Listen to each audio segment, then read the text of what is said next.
नमस्कार। मैं राकेश वर्मा आप सभी का स्वागत करता हूं आपके अपने परिवार एशियन गुरुकुल पर। बिहार का शिक्षा विभाग करप्शन का एक बहुत बड़ा अड्डा बन चुका है।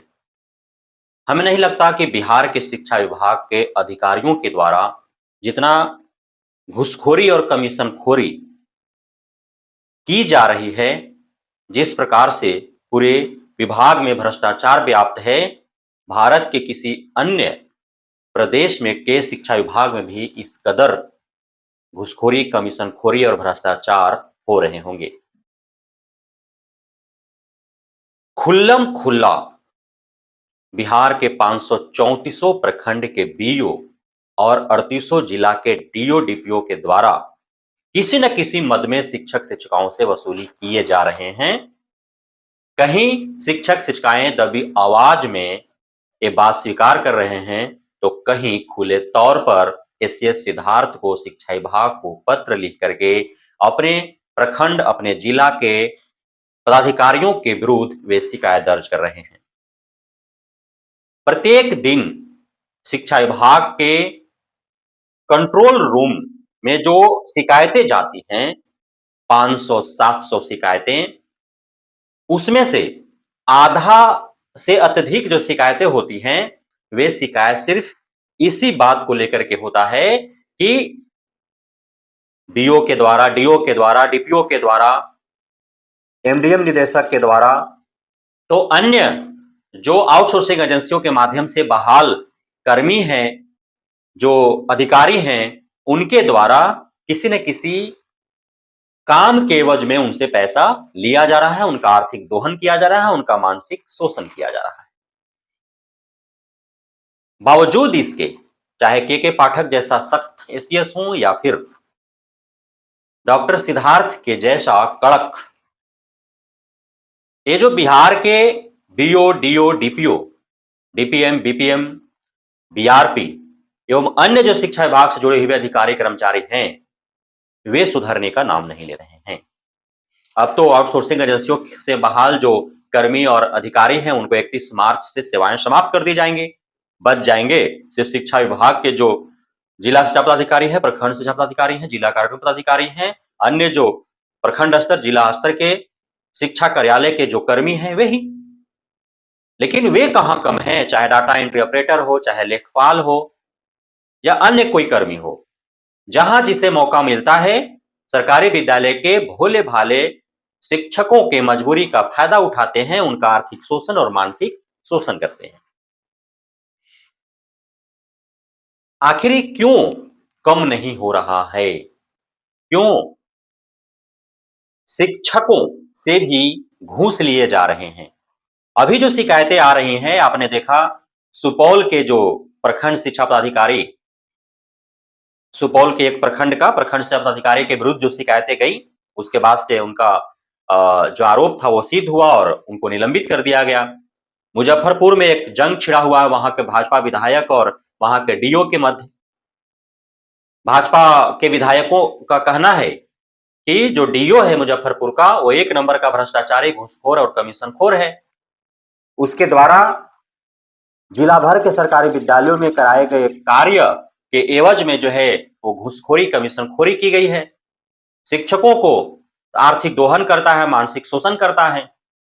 अब विधायक के डर से डीओ जो है वो गुहार लगा रहा है, सरकार के सचिव को पत्र लिख रहा है, शिक्षा विभाग के अपर मुख्य सचिव को पत्र लिख रहा है, शिक्षा सचिव को पत्र लिख रहा है, शिक्षा मंत्री को पत्र लिख रहा है कि भाजपा विधायक जो है उसको तंग कर रहे हैं, उसको धमकिया रहे हैं, उसका जान का खतरा है, इसलिए उसे जो है दूसरे अन्यत्र जगहों पर तबादला कर दिया जाए। तो इस प्रकार से तमाम जिलों और प्रखंडों से जो खबरें निकल करके आ रही हैं सामने, कहीं न कहीं पूरे बिहार को शर्मसार कर देने वाली है। यदि सेवा पुस्तिका अद्यतन करना हो तो उसके एवज में पैसा, अनुपस्थिति पंजी में सुधार करना हो तो पैसा, अभी जो संपत्ति ब्यौरा देना है उसके एवज में पैसा, इनकम टैक्स से जुड़े जो ब्यौरा है उसके एवज में पैसा, यदि लंबे समय तक छुट्टी पर जाना है तो पैसा, इमरजेंसी छुट्टी लेना है तो पैसा, छुट्टी चाहे सवैतनिक हो, अवैतनिक हो, यदि स्वीकृति लेना है पदाधिकारियों का तो बिना पैसे का नहीं होगा। और चाहे शिक्षक नियोजित हो, विशिष्ट हो या फिर बीपीएससी हो, नियोजन हुए, दशक गुजर जाए, बीपीएससी शिक्षकों का बहाल हुए 1 वर्ष से अधिक हो गए, लेकिन अब तक उनका डॉक्यूमेंट्स में कमियां निकाल करके उनके विरुद्ध नोटिस जारी कर करके और उनका आर्थिक दोहन और मानसिक शोषण किया जा रहा है। सरकारी विद्यालयों के जो प्रधानाध्यापक हैं उनके कई मुद्दे पर जो है पैसे देने पड़ते हैं। यदि पोशाक का राशि छुड़वाना है तो पैसा, छात्रवृत्ति का राशि छुड़वाना है तो पैसा, पुस्तकें उठाना है तो पैसा, कोई अन्य छोटे मोटे कार्य करवाने हैं विद्यालयों में तो बिना पदाधिकारियों को पैसा खिलाए उनके विद्यालय का विकास का कोई भी कार्य नहीं हो पाएगा। और एमडीएम तो है ही सोने का अंडा देने वाला मुर्गी। एमडीएम चाहे कोई भी प्रधानाध्यापक जितने भी ईमानदारी से चला ले, लेकिन बिना पैसा दिए उनका जो खर्च का पैसा है वो वहां से रिलीज नहीं होता है, क्योंकि पहले प्रधानाध्यापकों को पैकेट से खर्च करके उनको बच्चों को खिलाना पड़ता है, उसको बिल भेजना पड़ता है और उसके बाद वहां से पैसा रिलीज होता है। तो पैसा छोड़ने से पूर्व वो जो है कुछ ना कुछ पैसा लेता है, उसके बाद ही जो है पैसा छोड़ता है। आउटसोर्सिंग एजेंसियों से बहाल जो कर्मी है उनका प्रत्येक माह का जो वेतन है उसमें भी कटौती कर लिया जाता है। अब सफाई कर्मी कहीं 500, कहीं 1000, कहीं 1500 रुपए पर जो है वो कार्य कर रहे हैं। अब उनका भी 6-6 महीना पर वेतन दिया जाता है और वेतन भी दिए जाते हैं तो उनका वेतन में से 100-200 रुपया जो है वो काट लिए जाते हैं। आउटसोर्सिंग एजेंसियों से बहाल जो जितने भी अधिकारी कर्मी हैं उस सबको बहाल करने के एवज में 1-1, 1.5-1.5, 2-2, 3-3 लाख रुपए या उससे अधिक जो है घूस लिए गए। वो सारे पैसे कहां गए? पूरे बिहार का जितना भी बीओ, डीओ, डीपीओ हैं वो सारे पिछले 1-1.5 वर्षों में मालामाल हो गए। कोई दूध का धोया नहीं है, सभी जो है वो इसी में संलिप्त है, सराबोर हैं। कार्रवाई कौन करेगा? हमेशा यह देखा जाता है कि जो उच्च अधिकारी हैं वो अपने बचाव में अपने से निम्न अधिकारियों के ऊपर सारा आरोप मढ़ देते हैं। बेचारा निम्न अधिकारी जो है वह विवश होता है और सारा आरोप जो है अपने ऊपर ले लेता है और खुद जो है परिणाम भुगतने के लिए मजबूर हो जाता है। ऐसे ही देखा जा रहा है हमेशा।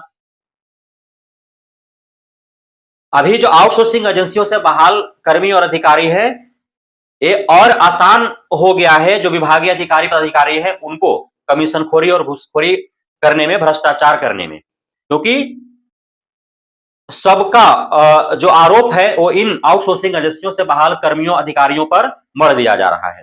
अब वो तो आउटसोर्सिंग एजेंसियों से बहाल है, जो भी हुआ उनके माथे मढ़ दो, क्या होगा उनका। लेकिन जो विभागीय है यदि उनके ऊपर आरोप मढ़े जाते हैं, सिद्ध हो जाते हैं तो उनकी नौकरी खतरे में चली जाएगी। आउटसोर्सिंग एजेंसी वाला का क्या होगा? वो उस पर जो है आरोप मढ़े जाएंगे, आरोप सिद्ध भी हो जाएंगे तो निकल जाएगा, ऐसे भी वो संविदा पर है। तो इस प्रकार से पूरा जो है संरचना बना दिया गया है बिहार के शिक्षा विभाग का। और शिक्षा के मंदिर सरकारी विद्यालय जहां गरीब गुरबे किसान भूमिहीन मजदूर के बच्चे पढ़ते हैं, सरकारी विद्यालयों में पढ़ाने वाले जो गरिमामयी शिक्षक शिक्षिकाएं जो हैं, सम्मानित जो गुरुजन हैं, उनसे हर एक मुद्दे पर पैसा वसूल किया जाता है और उसका दुष्परिणाम जो है छात्र छात्राओं पर भी पड़ता है। तो यह जो घूसखोरी भ्रष्टाचारी का जो संरचना है बिहार के शिक्षा विभाग में, यह यदि तोड़ा नहीं जाता है, यह समाप्त नहीं की जाती है तो सरकारी विद्यालयों का जो हालात दिन पर दिन बदतर होते जा रहे हैं उससे बेहतरी की ओर लाना मुश्किल नहीं बल्कि नामुमकिन है। देशीय सिद्धार्थ एवं बिहार सरकार को इसको संज्ञान में लेते हुए और इस पर अवश्य ही कार्रवाई करनी चाहिए। बहुत बहुत धन्यवाद आप सभी साथियों का हमारे साथ जुड़े रहने के लिए, बने रहने के लिए, मित्र प्यार देने के लिए, हम पे भरोसा बनाए रखने के लिए।